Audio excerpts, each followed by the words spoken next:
Hey everybody, I'm Christina and I make videos about my experience with myasthenia gravis. In today's video, I want to show you all of the medication that I take or have taken for my MG. It won't be an overview of MG itself. I do have a whole video about my experience with being diagnosed, but today it's just about meds. Now, I did film this video over a long period of time, so it's actually cool that you get to see how my medication has changed over time. So I'll show you my everyday medication. I'll talk about how that's changed. I have my Ivig medication from when I was doing those infusions. I stopped doing that and I now do Hyzentra at-home infusions, so I'll be able to show you all of those medications and talk about my experience. Now, before we start, I am not a medical professional. I am not an expert on myasthenia gravis. This is just my experience with my medication. Please do not take any of this as medical advice. This is just an experience, and I hope that it's helpful for maybe those of you who are starting new medications or you know someone who's going through something crazy with their meds. So let's start taking a look at my everyday MG medication, and then I will pop back in here from time to time with little notes and updates about everything. All right, here is my MG medicine. I'm going to set this one aside because this I do not take every day. I'll talk about that, and I'll tell you why I have two of these. This, for me, is the most important one. This is the Mastodon. This is the generic, I don't know how to pronounce the generic version of the Mastodon, but this is the one that I take every 4 to 6 hours.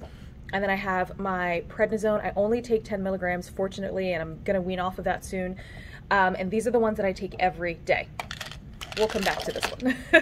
So this one is every 4 to 6 hours. I can feel when I need to take this one because this one's very short acting. It lasts for 4 to 6 hours. Everyone's a little bit different. And you can see it has these little kind of packs in it that you have to keep in. It has to come in the manufacturer bottle, and it has to keep those dry packs in. So Mastodon should not come in a bottle that looks like this. It has to come in the manufacturer bottle. And that is one of the reasons why I want to talk about the two different bottles that I have here. One of them I X'd out because this bottle makes me sick when I take it. So I want to talk about side effects for this. For me personally, I don't really get side effects from Mastodon, which is fantastic because I know a lot of people do. I don't feel anything at all. It just helps me. It's amazing. However, when I was talking about the packs, and I forget the technical term for this, but that has to keep the medicine dry. If the medicine gets wet, this is what I've heard, and this has been true in my experience. If any moisture gets in here and the coating of the medication starts to break down, that's when people tend to say they have the most side effects. So I want to show you something. If I dump these out, do you see how so many of these pills are just cut? I did not cut them. I did not break them. These are really, really just brittle. Like you can almost kind of see the coating just wearing off on my hands.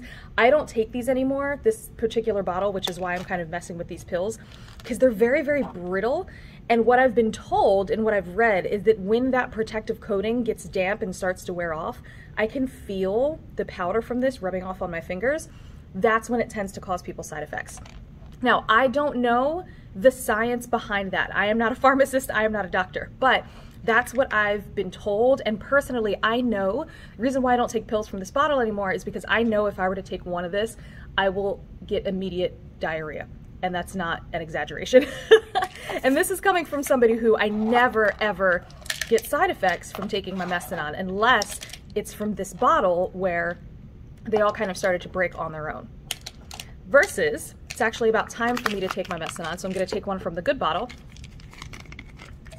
If I open this up, you can see none of them are broken. None of them are really chalky. I'm going to set one aside for me to take. And if I take this, I'm just going to feel fantastic, and I'm not going to get any side effects. So I don't know the science behind that, but that has been something that I know a lot of people experience. So if you are getting side effects from your Mastodon, check and see it comes in that manufacturer bottle. Check and see if it has that little dry pack in there and find out what the scientific name of that little dry pack is. And see if it makes a difference. Because to me, the difference between taking a pill from one bottle versus the other bottle is I feel fantastic. I spend my entire night in the bathroom miserable.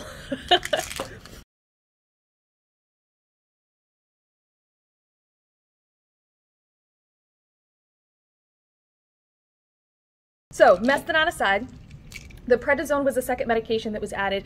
This was specifically added because at the time the Mastodon was not enough and I was still experiencing symptoms. I was still having trouble walking, or I should say walking for long distances. I'm only on 10 milligrams, really small dose.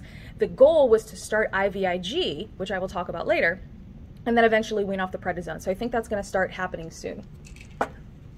Last medication I have is not an everyday medication. This is actually something that's specifically for my thymectomy.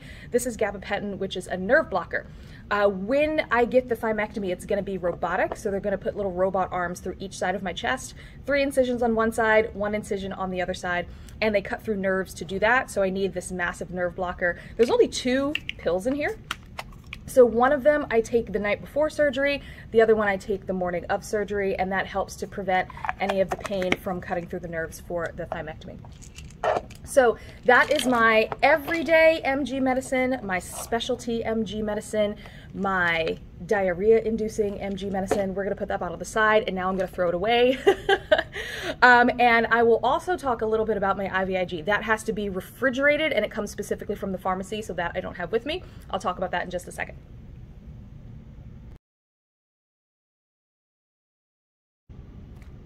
So a little bit of time has gone by and I'm getting my next IVIG tomorrow, so I can now show you all the medication that I get for IVIG. So this is the IG part of the IVIG, and I get 45 grams infused over a period of 2 days, and I have a few of these bags to last me the couple of days of infusion. So the 45 grams is over the 2 days. The rate of the speed changes. The first month I got it done, it was about 3 hours. I got aseptic meningitis. So the next month they slowed it to 5 hours. I got aseptic meningitis. So this time they're gonna try to do a 7-hour infusion with the Octagon. Now, in order to prevent the aseptic meningitis, I have Toradol here, and I have 1 for each day of my infusion this week since it's 2 days. And Toradol, to my understanding, is like a massive painkiller, kind of like for migraines and extreme headaches and things like that. They gave me this in the ER after the first infusion, and then they gave it to me as an injection after the second infusion, and it helps a lot for sure. So I think I got an injection the second time, but I think the directions this time say that I'm getting it in the IV. So we'll see. And then I put Tylenol here. This is just regular Tylenol. My directions are to pre-dose with 650 milligrams of Tylenol. However, that's not enough for me because of the side effects that I got. So I do 1,000 milligrams, which is 2 of these extra stinks, and I just take it around the clock as often as I can based on the directions. Also, what I don't have here for my IVIG is Benadryl. I do pre-dose with Benadryl as well, and then I take Benadryl around the clock as I'm retaking the Tylenol. And that is my IVIG medication.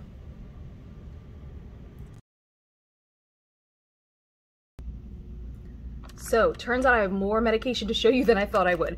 After the last IVIG, it did not go well, had more side effects. I have a whole other video on that. So I'm off the IVIG, and instead I'm on Hyzentra.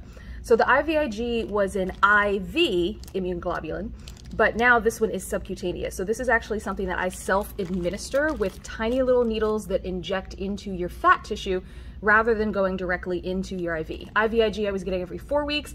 This is once a week, and I do it at home. The nurse came and taught me how to do it, and I'll have another kind of more in-depth video on that later.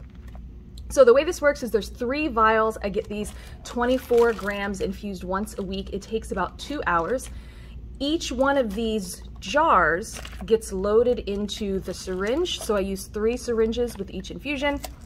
We do that with a little needle, stab the jar, and then the syringe gets connected to this tubing, which then connects to 4 needles that I stab myself in the stomach with. Not my favorite part of this. So each one of these, if you can see these tips here, each one of those has a needle in it, and I'll show you a little up close in my Hyzentra video what it looks like. But each one of those goes into either your abdomen fat tissue or your thigh fat tissue. You could do arms, backs.